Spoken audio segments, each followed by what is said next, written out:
Step into the world of our grandparents and rediscover 35 forgotten tricks that kept their homes running smoothly. From resourceful repairs to budget-friendly hacks, these old-school secrets are just as useful now as they were back then. Flour paste for paper cuts. Grandma's kitchen was her medicine cabinet. Got a paper cut? She'd dab on a little flour to stop the bleeding. It clotted fast and formed a soft shield. No sting like alcohol. It was always handy, too, right next to the mixing bowls.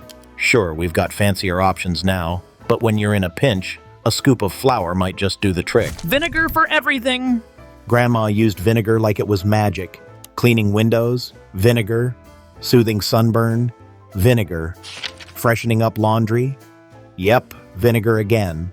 She'd mix it with water in a spray bottle and wipe everything down. Cheaper than store cleaners and no weird chemicals. It even made her coffee pot sparkle inside. Turns out, white vinegar was her all-purpose superhero. Next time something needs scrubbing or deodorizing, skip the fancy stuff and grab the bottle from your pantry, just like Grandma did. Cloth bags for storing produce. Plastic wasn't always around, so Grandma used cotton cloth bags to store fruits and veggies. They kept air flowing, which meant apples didn't rot as fast and onions didn't sprout. Potatoes stayed firm and fresh longer, too. She hung them in a cool, dark spot, usually the pantry or cellar. No plastic, no waste, just smart storage. Maybe it's time we trade in those plastic sacks for something old, but gold. Apple slices to soften brown sugar. Rock-hard brown sugar? Grandma had a fix. She'd toss an apple slice into the container and seal it up. By the next day, the sugar would be soft and scoopable again. The apple's moisture brought the sugar back to life. No need to toss it or hammer it into pieces. It's a trick that still saves the day in modern kitchens. Coffee grounds for odors. Don't throw away used coffee grounds. Grandma used to dry them out and place them in bowls around the house. The smell of musty closets? Gone. Fridge funk? Fixed. She'd even scrub her hands with coffee grounds after chopping garlic or fish. Poof. No more stink. These little leftovers absorb odors better than any store-bought air freshener. Plus, she'd sprinkle them in the garden to repel pests. Salt for grease fires. Grandpa always warned us, never use water on a grease fire. If the frying pan flared up, he'd grab a fistful of salt and throw it in. Boom. Flames gone. Salt smothers the fire by cutting off oxygen. He kept a jar of salt right by the stove just in case. It was his quiet version of a fire extinguisher. Every kitchen should remember that tip. It could save a lot more than dinner. Ice cubes to lift carpet dents. Grandma had a sneaky way of fixing those little dents in the carpet from furniture. She'd place an ice cube in each dent, let it melt, then fluff up the fibers with a spoon or her fingers. It was like the dent had never been there. No need for steamers or fancy gadgets, just ice from the freezer, and a little patience. Who knew fixing the carpet could be that easy? Aluminum foil sharpening trick. Grandpa's scissors were always sharp. His trick? He'd fold a piece of aluminum foil several times and cut through it. A few snips, and the blades worked like new. He used it for sewing scissors, kitchen shears, you name it. It wasn't perfect, but it kept things working when a trip to the store wasn't an option. Another reason his toolbox never let him down. Soap in the bed for leg cramps. This one sounds silly, but Grandma swore by it. She'd slip a bar of soap under the sheets at the foot of the bed. Why? Leg cramps. She said the soap helped stop nighttime Charlie horses. People still debate whether it's placebo or real, but she said it worked, and she slept like a baby. Sometimes, believing in the trick is half the cure. So if your legs keep waking you up, try the soap. Can't hurt, right? Black pepper on a cut. Scraped your knee outside? Grandpa would clean it, then do something wild. He'd sprinkle black pepper on the cut. Sounds crazy, but it helped stop the bleeding. Black pepper's got antibacterial properties too. It stung a bit, but worked fast. No bandage? No problem. Just pepper and a steady hand. This isn't medical advice for today's world, but back then, it was Grandpa's go-to first aid kit. Cornstarch for chafing. Summertime meant sweat and sore skin, especially for kids running around all day. Grandma didn't buy powders. She dusted cornstarch on the spots that rubbed raw. Armpits, thighs, under the arms. It worked like a charm. Cornstarch kept skin dry and reduced irritation. Plus, it was cheap and chemical-free. She even used it on babies to prevent diaper rash. Simple, safe, and sitting in the kitchen cabinet the whole time. Another humble hero from the pantry. Potato for rust removal. Grandpa had a trick for rusty knives and old tools. He'd cut a potato in half, dip it in baking soda or dish soap, and scrub away. Something in the potato, oxalic acid apparently, breaks down rust. It sounded crazy, but it worked. No special chemicals, no elbow grease needed. Just a potato from the pantry and a little scrubbing. It's the kind of clever thinking we just don't do anymore, but maybe we should. Lemon for elbow softening. Dry elbows? Grandma had a solution. She'd cut a lemon in half, sprinkle it with baking soda, and rub it on her elbows. The acid from the lemon and the gentle scrub of the soda left her skin baby soft.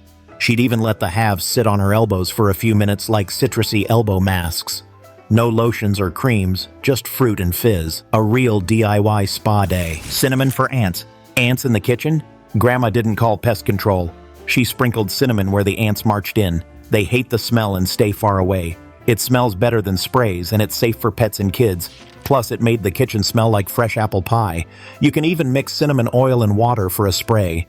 This simple spice was her secret weapon, and it still works today. Bread to soften cookies. Grandpa had a sweet tooth, and Grandma knew how to keep cookies soft. She'd toss a slice of bread into the cookie jar. That's it. The moisture from the bread kept the cookies tender for days. The bread would harden, but the cookies? Perfect. It's an old trick that still beats any resealable bag or fancy container. If your treats are turning to bricks, try this forgotten pantry move. Carrot tops for soup flavor. Nothing went to waste in Grandma's kitchen. Even carrot tops got chopped up and tossed into broths or soups. They added flavor and nutrients, kind of like parsley. She'd say, if it grows, it goes. And you know what? Her soups were always rich and comforting. Next time you're tempted to toss those leafy greens, chop them up instead. They just might be the missing flavor your soup's been needing. Bread for glass cleanup? Dropped a glass? Before grabbing the broom, Grandpa would pick up the big pieces, then press a slice of bread over the area to catch the tiny shards. Bread grabs the little slivers your eyes miss. Safe, soft, and way smarter than stepping on glass later. It's the kind of trick you only learn from someone who's swept up their fair share of accidents. Onion on a bee sting. Got stung by a bee? Grandpa didn't panic. He'd grab an onion, slice it, and press it on the sting. The pain and swelling eased up quick. Turns out onions pull out the venom and soothe inflammation. Weird? Maybe, but it worked, and no one cried, except the onion. This old-school tip still comes in handy today, especially during summer picnics. Keep an onion nearby, and you've got a natural remedy ready to roll. Toothpicks for plant supports. Got droopy seedlings or houseplants leaning over? Grandma didn't run to the store. She grabbed a toothpick. She'd poke one into the soil beside the plant and gently tie the stem with thread or a twist of yarn. Instant support pole. For bigger plants, she'd use wooden chopsticks or sticks from the yard. Simple, smart, and free. Those tiny helpers kept her windowsill garden growing strong. Honey for coughs. Got a sore throat or a nagging cough?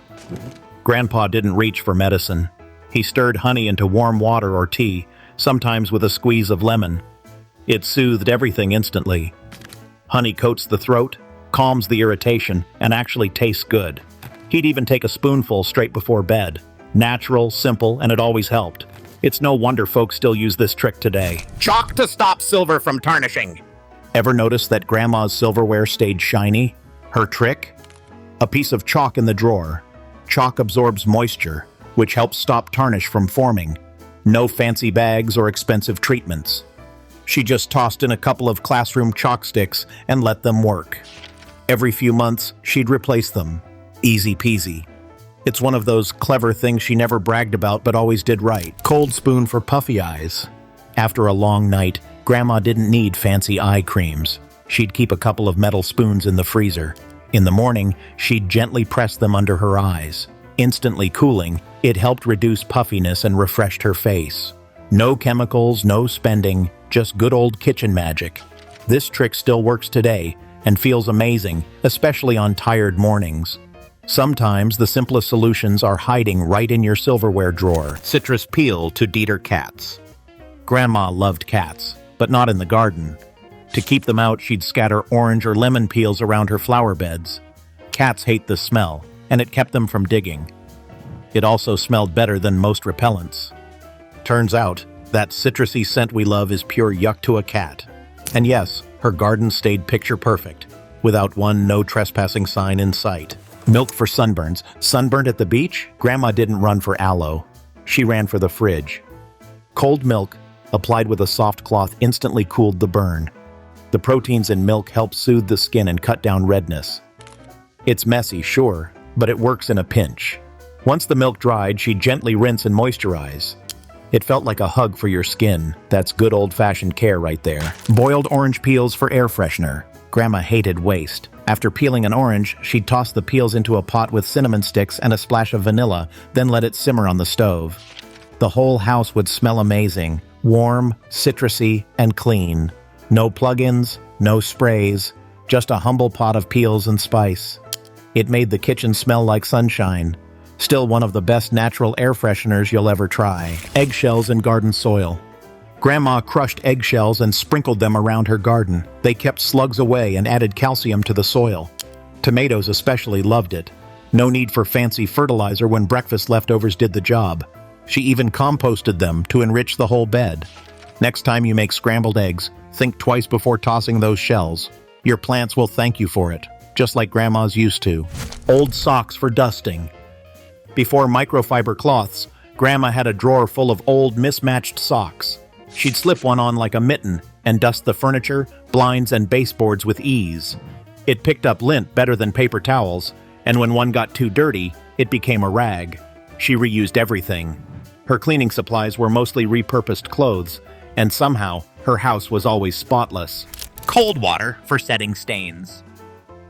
When someone spilled juice on a tablecloth, Grandma jumped into action. First rule, cold water only. Hot water sets stains, but cold water keeps them loose so they're easier to clean. She'd soak it right away, then rub with a little soap. 9 times out of 10, the stain vanished. It wasn't just laundry, it was love in action. That tablecloth always made it back, spotless, for the next Sunday dinner. Butter for minor burns. Burn yourself cooking? Grandma would dab a little cold butter on the spot. It cooled the skin and eased the sting. These days we might reach for aloe or ointments, but back then butter was the go-to. It soothed the burn and gave you a reason to pause and take a breath. And honestly, there was something comforting about how quickly she cared for you, right there by the stove. Toothpaste for scratched glass? Minor scratch on her watch face or a mirror? Grandma dabbed on plain white toothpaste and gently buffed it with a cloth. It took a bit of rubbing, but it made light scratches fade or disappear. No special paste, just the regular kind sitting in the bathroom. It was like watching a tiny miracle, and it saved a lot of money replacing things that looked too far gone. Mayonnaise for crayon marks. When we colored on the wall, oops, Grandma didn't freak out. She grabbed mayonnaise, rubbed a little on the crayon marks, let it sit, then wiped it away with a damp cloth. The oils broke down the wax. The wall was clean, and we still got dessert. It was just one of many quiet miracles she performed around the house without anyone noticing. Cabbage leaves for sore joints. Grandma had creaky knees, but she didn't always pop pills. She'd wrap her joints in cabbage leaves, especially after warming them slightly. The coolness and natural anti-inflammatory properties helped ease the pain. Sounds strange, but even today, some folks swear by it. She called it her green therapy. Whether it was the cabbage or the care she gave herself, it worked more often than not. Newspaper for window cleaning. Forget streaky paper towels. Grandma cleaned her windows with crumpled up newspaper and a splash of vinegar. The result? Shiny, streak-free glass every time. No lint, no waste, and no overpriced sprays. The ink and fibers of the newspaper gave her that perfect polish. She'd wipe down mirrors too, leaving them spotless. Next time you're cleaning up, skip the fancy wipes. Grab yesterday's paper and channel Grandma. Your windows will thank you. Baking soda toothpaste. Before fancy whitening strips, Grandpa brushed his teeth with baking soda. Just a pinch on a damp toothbrush, and boom, clean, fresh, and white. No minty aftertaste, but it worked like a charm. Baking soda scrubs away stains gently, and it's natural too. Grandma even used it for heartburn. A little water and baking soda? Instant relief. This little box was a staple in their bathroom and kitchen. And honestly, we could all use it more. Olive oil for squeaky hinges. Before WD-40, Grandpa reached for the olive oil. Just a drop on a cloth and a quick rub on door hinges, and the squeak was gone. No smell, no mess, and safe around kids and pets. He even used it on old tools and drawer tracks. Olive oil was his go-to lubricant for almost anything that groaned or creaked. Turns out the same stuff you cook with can keep your home running smooth. Wooden spoon over boiling pot. Grandma had this neat trick to stop water from boiling over. She'd lay a wooden spoon across the top of the pot. It worked like magic. The bubbles hit the spoon, broke apart, and never spilled over. No more messy stovetops or ruined dinners. Just one wooden spoon doing its job without complaint. It's one of those little kitchen hacks that feel like a secret, until you try it yourself. Rice for wet phones. Before phones. Okay, there weren't smartphones back then, but Grandma used rice to dry out anything damp. Salt shakers, watches, and hearing aids. She'd bury them in a bowl of uncooked rice to suck out the moisture. Fast forward to today, drop your phone in the sink, and that same trick still saves the day.